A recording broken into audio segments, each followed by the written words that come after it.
هنتكلم النهاردة عن نوع من أناديل البحر، ألا وهو أنديل البحر الخالد أو الإمورتال جيلي فيش. السؤال: هل أنديل البحر ده خالد بالفعل؟ هنتكلم عن التريوبوسيس دوروني. بيمتاز النوع ده من أناديل البحر بحجمه الصغير جدا واللي تقريبا بيوصل لنص سنتي، وبيكون جسمه شفاف ومعدته بتكون باللون الأحمر واللي بتظهر خارج جسمه. وأنديل البحر ده بيمر بالعديد من الأطوار في حياته لمراحل نموه، منذ بدايته كبيضة ثم إلى مرحلة البلوغ ووصوله للشكل المتعارف عليه. الأطوار دي بتبدأ بطور الأنديل البالغ وبيسمى بالميدوزا، واللي بيكون مكتمل فيه جهازه الذكري أو الأنثوي، بينتج عنه بالتخصيب الخارجي بويضات مخصبة بينصرها في الماء. بعد كده في طور البويضة أو البيضة الملقحة وهو الإج، بتبدأ سباحتها في الماء لحد ما بتوصل للقاع، وفي الوقت ده بتبدأ في النمو والانقسام لحد لما توصل لطور اليرقة السابحة بتسمى البلانولا، بتواصل الانقسام وبتتوجه بأهدابها لقاع البحر والمحيط. بعد كده طور اليرقة المستقرة وهو نفس الطور السابق ولكن بعد ما بتنغرس في قاع البحر. بعد كده طور السليلة أو المديخ وبيسمى البوليب، وبتمتاز بشكلها الاسطواني الثابت في قاع البحر، وبتنتهي في الأعلى بأذرع هائمة.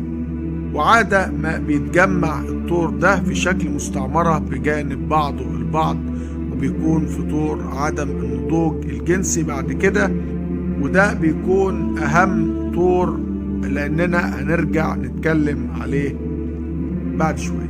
طور السليلة أو المديخ وبيسمى البولي بيتكون من طبقات مفتوحة فوق بعضها البعض، وكل طبقة منها بتتحول لأنديل بحر منفصل ومتماثل جينيا. بعد كده طور الأنديل غير الناضج الإماتشر مادوسا، وبينتج عنه طبقات اللي انفصلت في الطور السابق زي ما قلنا، وبتترك القاع وبتبدأ سباحتها وغذائها في الماء، ولكنها لازالت غير ناضجة جنسيا.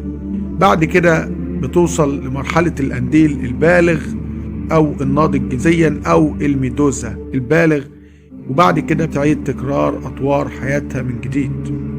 بعد ما بيكبر في السن أنديل البحر الخالد التريوبوسيس، أو في حالة أنه بيشعر بالخطر أو اقتراب الموت، بيبدأ بعكس دورة حياته وبيتحول من الطور رقم 1 الميدوزا البالغ إلى الطور اللي قبله اللي هو أنديل البحر غير الناضج، ثم اللي قبله طور السليلة أو المديخ بالبراعم المتخرطة، ثم اللي قبله طور السليلة أو المديخ أو البوليب، وهكذا بيعود طفل من جديد إن صح التعبير، وبيتحول من الطور البالغ أو الناضج إلى الطور غير البالغ. وده الفرق الكبير بينه وبين تحولات أخرى في باقي الكائنات الحية. ومن الجدير بالذكر أن ظاهرة عودة أنديل البحر البالغ إلى طور المستعمرات غير الناضجة أو ما يمكن وصفه بعكس النمو هي ليست حكرا على أنديل البحر الخالد كما يسمونه، بل توجد كذلك في أناديل بحر أخرى مثل الأوريليا. وده كان فيديو النهاردة، نترككم في رعاية الله وأمنه، والسلام عليكم ورحمة الله وبركاته. انتم في أمان الله.